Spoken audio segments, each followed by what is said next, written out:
अनीश देवगन और इस समय आज हम मौजूद हैं कर्नाटक की धरती पर। हम बेलगामी से बेंगलुरु जाएंगे, बेंगलुरु रूरल जाएंगे, हुबली जाएंगे, जानने और समझने की कोशिश करेंगे कि कर्नाटक का चुनाव किस ओर जा रहा है।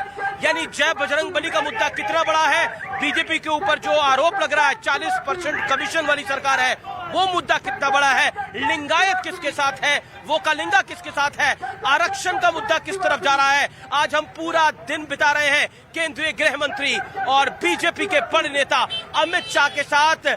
अगले कुछ घंटे यानी आज का पूरा दिन केंद्रीय गृह मंत्री अमित शाह के साथ हम बिताएंगे।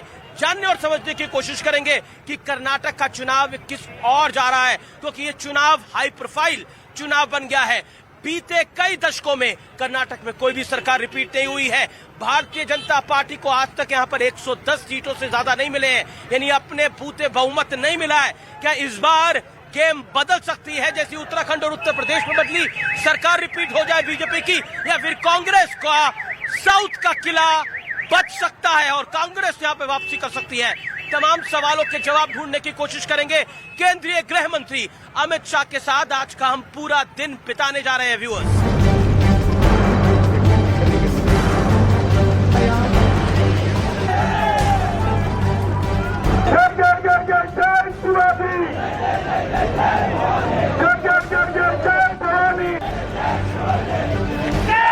तो आज का पूरा दिन हम बिता रहे हैं केंद्रीय गृह मंत्री अमित शाह के साथ। उनके साथ गोवा के सीएम प्रमोद सावंत भी मौजूद हैं और बेलगामी साउथ में बीजेपी के कार्यकर्ताओं का हुंकार देखने को मिल रहा है। क्या आपको लगता है बीजेपी की सरकार क्यों वापस आएगी? बीजेपी ऐसी सरकार है, एकदम स्वच्छ भारत स्वच्छ मत, एकदम बहुत ही अच्छा सरकार है बीजेपी। बजरंगबली का मुद्दा काम कर रहा है एकदम जबरदस्त। हमारे साथ मोदी रहे तो हम उनके साथ बहुत ही सब। तो ये बीजेपी के कार्यकर्ताओं को उत्साह कि इस बार इतिहास दोहराया जाएगा, सरकार आएगी। लेकिन क्या कांग्रेस खेल वाकई बिगाड़ रही है? क्या कांग्रेस खेल वाकई बिगाड़ रही है? ये बड़ा सवाल है।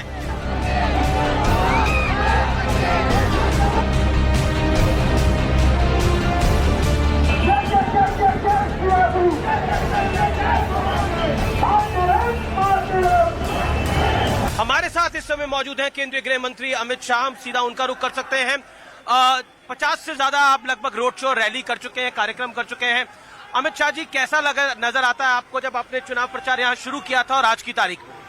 देखिए, कर्नाटक में निश्चित रूप से पूर्ण बहुमत के साथ डबल इंजन सरकार बनने जा रही है। जिस प्रकार से कर्नाटक भर में मोदी जी के कार्यक्रमों का और भारतीय जनता पार्टी के कार्यक्रमों का स्वागत हुआ है, ये स्पष्ट रूप से बताता है कि यहाँ पर डबल इंजन की सरकार बन रही है और हम पूर्ण बहुमत के साथ कर्नाटक में फिर से सत्ता वापसी करेंगे। क्या आपको लगता है कि बीजेपी जो अपना मैक्सिमम उसने 110 पाया था एक टाइम पर, उसको क्रॉस करेगी इस बारी? जी, निश्चित रूप से। बजरंगबली का मुद्दा बहुत बड़ा बन गया। कांग्रेस ने बजरंग दल पर बैन करने की बात करी, भारतीय जनता पार्टी ने इस मुद्दे को सीधा बजरंगबली के साथ जोड़ दिया। भारतीय जनता पार्टी ने नहीं जोड़ा है, जनता ने ही जोड़ दिया। कांग्रेस जब तुष्टीकरण की राजनीति करती है, अगर आप कंसोलिडेशन करना चाहते हो तो कंसोलिडेशन एक तरफा नहीं होता है, दूसरी साइड अपने आप कंसोलिडेट हो जाती है।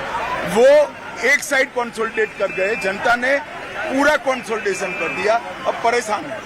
क्या जो भारतीय जनता पार्टी बार बार आरोप लगा रही है कि कांग्रेस तुष्टीकरण की पॉलिटिक्स कर रही है, लेकिन बीजेपी भी हिंदुत्व की पिच पे खेलना चाह रही है? जैसे, क्योंकि आप बजरंग दल के बैन को आप बजरंगबली के साथ इक्वेट कर रहे हैं। मगर दोनों को हमने एक नहीं किया, जनता ने कर दिया, क्योंकि पीएफआई पर बैन के लॉजिक्स थे। पीएफआई एक एंटी नेशनल ऑर्गेनाइजेशन के रूप में विगत 15 सालों में एस्टैब्लिश हो गया। क्योंकि भारतीय जनता पार्टी ने पीएफआई पर बैन लगाया, आप इसको बैलेंस करने के लिए किसी और ऑर्गेनाइजेशन को बेवजह बैन कर दोगे तो कंसोलिडेशन होगा ही। पर पीएफआई तो पहले से ही बैन है, लेकिन बजरंग दल को लेकर कांग्रेस में भी एक तरह से दो फाड़ है। उनको लगता है कि ऐसा नहीं करना चाहिए था, लेकिन क्या आपको लगता है कि उसने आपके बजरंग दल के बैन ने बीजेपी के चुनाव को उठाया है? क्योंकि मैं यहाँ पर भी पोस्टर देख रहा हूँ, मैं भी बजरंगी करके कई सारे बैनर लगे हुए हैं। देखिए, जनता की भावना है, मगर कुछ न होता तो भी हम इतनी ही सीटों से जीतने वाले हैं। अब हमारे मार्जिन बढ़ेगी। और 40% कमीशन तक की जहां तक बात है, जो कांग्रेस बार बार आरोप लगाती है कि करप्शन बहुत हुई है सरकार के अंदर। मल्लिकार्जुन खड़गे ने बोला कि जय जय जय बजरंगबली, तोड़ भ्रष्टाचार की नली। देखिए, मल्लिकार्जुन खड़गे कुछ भी कहे, 40% करप्शन का एक भी आरोप एक भी कोर्ट में भी नहीं कहा है, ना कांग्रेस ने इसके कॉन्क्रीट प्रूफ दिए। इनके झूठे अपप्रचार का एक पुलिंदा है, जनता इसको अच्छे से जानती है। मैं इतना ही पूछना चाहता हूं कि एक भी चार्जशीट कोर्ट में पेंडिंग है क्या 40% कमीशन? और कांग्रेस के अध्यक्ष पर ईडी का चार्जशीट पेंडिंग है, ट्रायल चल रहा है। वो कॉसिंग के लिए नहीं जाते हैं। क्यों नहीं जाते हैं? क्योंकि इनको मालूम है कॉसिंग रिजेक्ट हो जाएगा। उनकी तरफ से कहा जाता है ये सारे जो हैं ये पॉलिटिकल मोटिवेटेड केसेस हैं। हो भी सकते हैं, मगर उन्होंने कॉसिंग के लिए जाना चाहिए। क्यों कॉसिंग में नहीं जाते? क्यों ट्रायल फेस कर रहे हैं? क्योंकि वो जानते हैं कि कॉसिंग में जाएंगे तो इनकी पिटीशन रिजेक्ट हो जाएगी, आरोप सही। हम बेलगावी में हैं, यहाँ पर लगभग 18 सीटें हैं। इस बारी बीजेपी का क्या लगता है, क्या आंकड़ा यहाँ पर छू सकती है बीजेपी? हम 15 से 16 सीटें बेलगावी में निश्चित रूप से जीतेंगे। और पब्लिक की तरफ से क्या रिस्पांस आपको दिख रहा है? रिस्पांस आप खुद ही देखिए। रोड शो की जगह मोटरसाइकिल रैली थी, मगर पैदल चलना पड़ता है और पूरे रोड पर हुजूम। एक पॉइंट जो कि बहुत इंपॉर्टेंट है, कांग्रेस कहती है कि अमित शाह और नरेंद्र मोदी को डबल से ज्यादा मेहनत करनी पड़ रही है इस बार कर्नाटक के चुनाव के अंदर। ऐसा जरा भी नहीं है। हम भारतीय जनता पार्टी के कार्यकर्ता हैं। मोदी जी और भारतीय जनता पार्टी को कोई कैसे अलग कर सकता है? जहां जहां भारतीय जनता पार्टी चुनाव के मैदान में होगी, हमें जाना ही जाना है और जाना ही चाहिए। लोकतंत्र के अंदर जनता के बीच में, चुनाव के वक्त रहना, ये हर राजनीतिक नेता का धर्म है। लिंगायत और वोकालिंगा एक बड़ा वोट बैंक है, लेकिन बीजेपी बजरंगबली की बात करके पूरे वोट बैंक को कंसोलिडेट करना चाहती है। हमने नहीं करी ये बात, आप फिर भी गलती करे हो। कांग्रेस अगर उनके घोषणा पत्र में न डालता तो क्या होता? ये सवाल आपका कांग्रेस का। उन्होंने एक गलती करी, आपने पकड़ लिया। पकड़ी नहीं, जनता ने पकड़ लिया है। जनता रिएक्ट कर।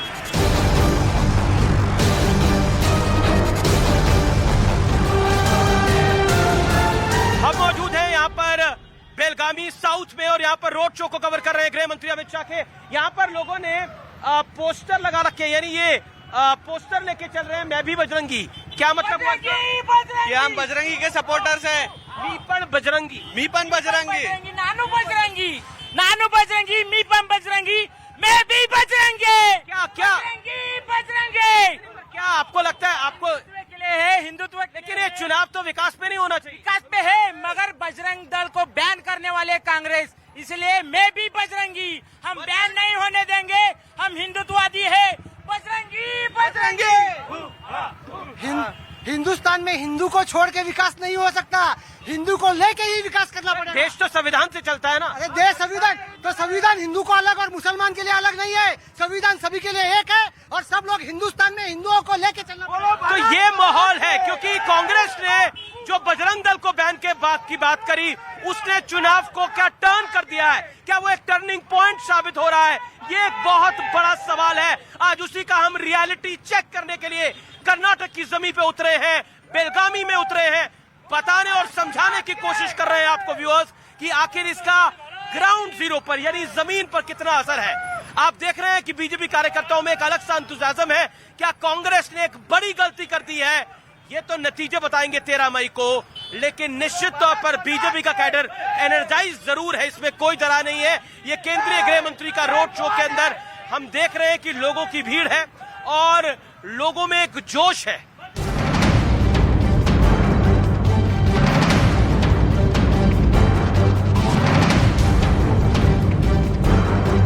आज हम पूरा दिन बिता रहे हैं केंद्रीय गृह मंत्री अमित शाह के साथ। अमित शाह हमारे साथ मौजूद हैं। अमित शाह जी, लोगों का हजूम है। अभी मैं नीचे पूछा था किसी से, कह रहे 10-15 हजार लोग हैं जी। बहुत बड़ा, और ये हमारे लिए बहुत अच्छी सीट नहीं मानी जाती जी। यहाँ ट्रायंगल है, मगर आज मेरा भी हौसला यहाँ आकर बहुत बड़ा है, क्योंकि गत चुनाव में मैं यहाँ आया था, उस वक्त और अभी का उत्साह देखकर मुझे भी बहुत अच्छा लग रहा है। मुझे लगता है ट्रायंगल में सीट हम जीतते हैं। लेकिन अगर हम पूरे कर्नाटक को देखें तो 2018 का चुनाव आपने बतौर अध्यक्ष लड़वाया था, अब आप गृह मंत्री हैं, कैसा दिख रहा है ये चुनाव आपको यहाँ से? इस बार हम निश्चित रूप से थोड़ी कमी 18 में रह गई थी, इसको पूरा करेंगे और पूर्ण बहुमत के साथ भारतीय जनता पार्टी जीतेगी। मैं देख रहा था आगे युवा जो है वो जय बजरंग बली का नारा लगा रहे हैं।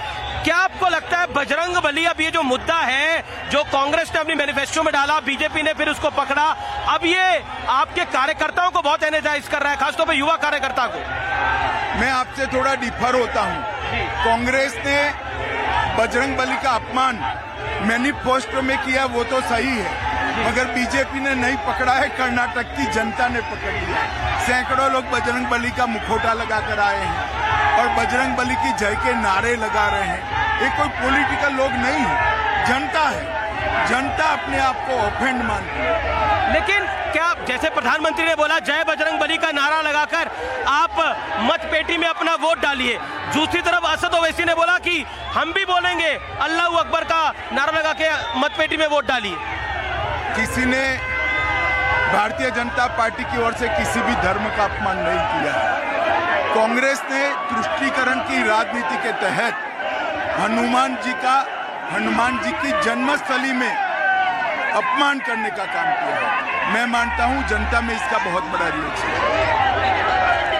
एक चीज के रहमान खान कांग्रेस के बड़े वरिष्ठ नेता हैं, उन्होंने बोला कि जय बजरंग बली का नारा जैसे लग रहा है वैसे उसका इंपैक्ट ये पड़ रहा है कि लोगों में डर का माहौल आ जाएगा अगर ऐसे ही जय बजरंग बली का नारा लगते रहेंगे।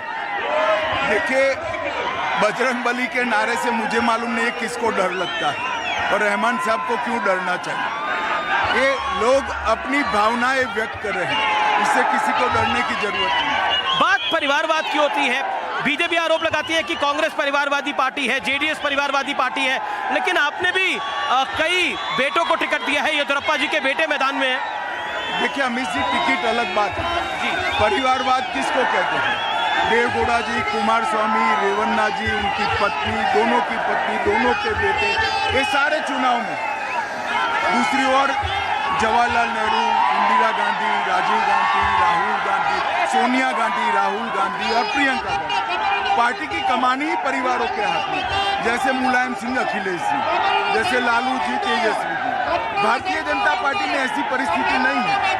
एक भी पार्टी का अध्यक्ष, न एक भी प्रधानमंत्री का प्रत्याशी, न एक भी मुख्यमंत्री का प्रत्याशी किसी परिवार से जुड़ा है। क्या आपको लगता है कि ये चुनाव जो है वो विकास के मुद्दों से हटके अब पोलराइज हो रहा है? ना जी, विकास के मुद्दों का अपना एक महत्व है। नरेंद्र मोदी जी की गरीब कल्याण की स्कीम का बेनिफिशियरी डटकर भारतीय जनता पार्टी के साथ खड़ा है। आप हमेशा हर चुनाव में कहते हैं कि बीजेपी का एक बड़ा वोटर जो है वो साइलेंट है, क्या आपको वो कर्नाटक में भी नजर आता है, वो वोटर, साइलेंट वोटर? जी बिल्कुल दिखाई पड़ता है।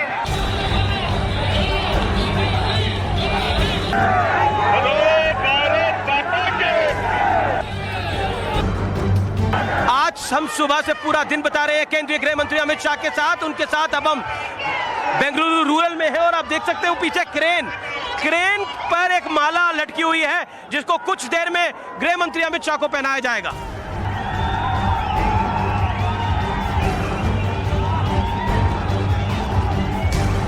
आज हम ग्राउंड जीरो पर पूरा दिन बिता रहे हैं केंद्रीय गृह मंत्री के साथ और जानने और समझने की कोशिश करें कि कर्नाटक का चुनाव कहां जा रहा है। मैं प्रदीप जैन बोल रहा हूं। इस बार कर्नाटक चुनाव में भाजपा पूरी बहुमत के साथ आएगी, इसमें कोई शक नहीं।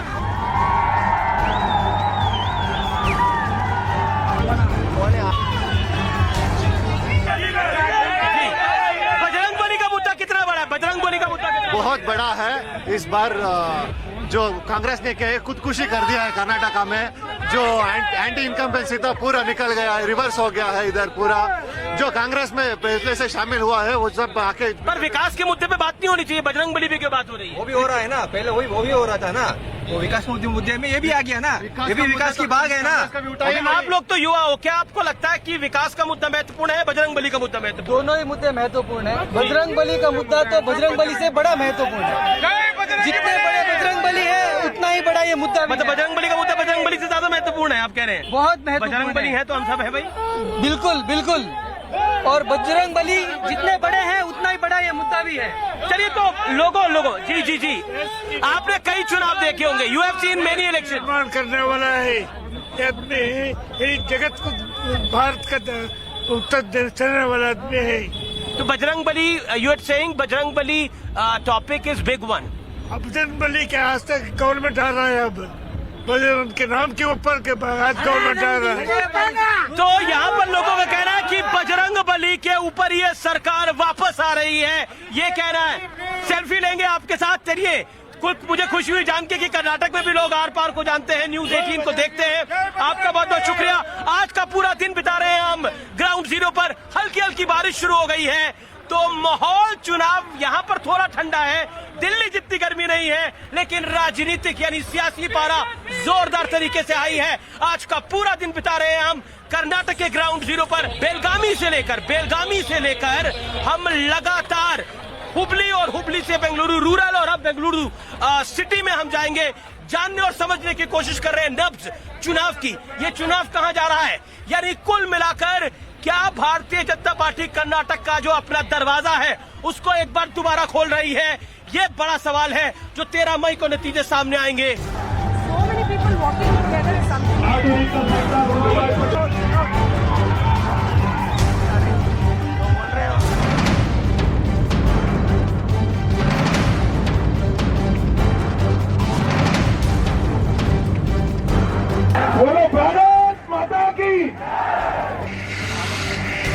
हम मौजूद हैं बेंगलुरु की सिटी में इस समय, और बेंगलुरु रूरल से हम बेंगलुरु सिटी आ चुके हैं।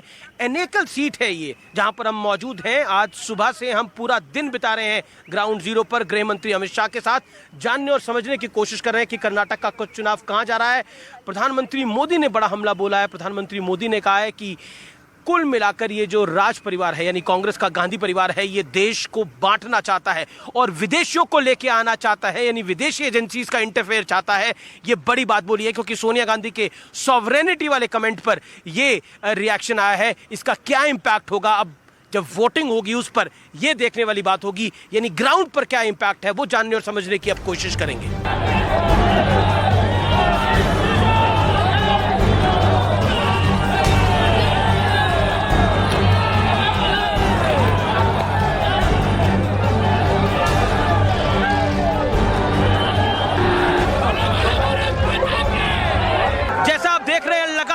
सुबह से हम कर्नाटक में ग्राउंड जीरो पर कवरेज कर रहे हैं, समझने की कोशिश कर रहे हैं कि ये चुनाव किस ओर जा रहा है।